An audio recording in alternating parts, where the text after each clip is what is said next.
بسم الله الرحمن الرحيم ويل للمطففين الذين إذا اكتالوا على الناس يستوفون وإذا كالوهم أو وزنوهم يخسرون ألا يظن أولئك أنهم مبعوثون ليوم عظيم يوم يقوم الناس لرب العالمين كلا إن كتاب الفجار لفي سجين وما أدراك ما سجين كتاب مرقوم ويل يومئذ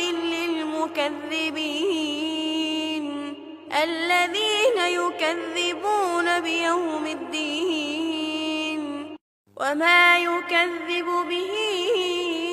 إلا كل معتد أثيم إذا تتلى عليه آياتنا قال أساطير الأولين كلا بل ران على قلوبهم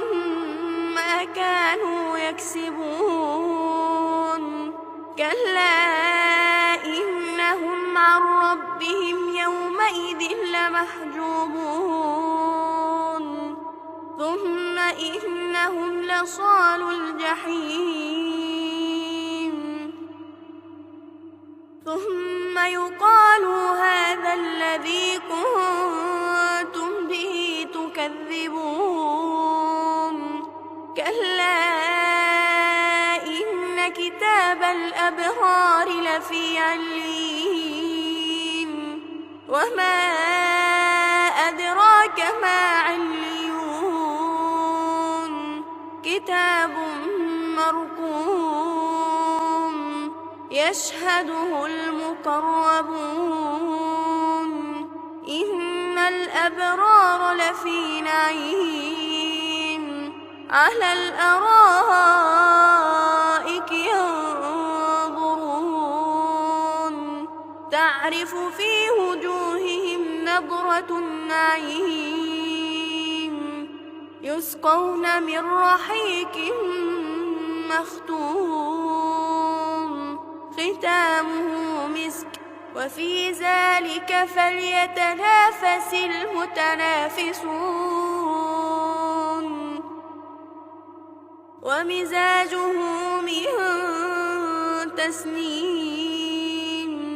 عينا يشرب بها المقربون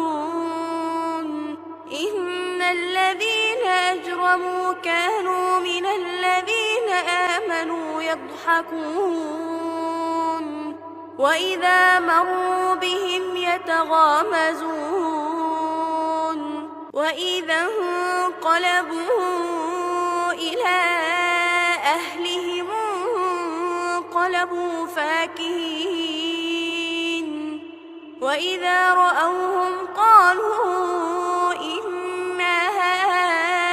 هؤلاء لضالون وما أرسلوا عليهم حافظين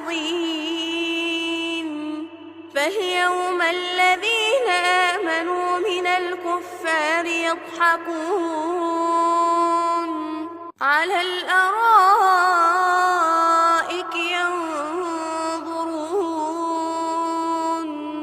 هل ثوب الكفار ما كانوا يفعلون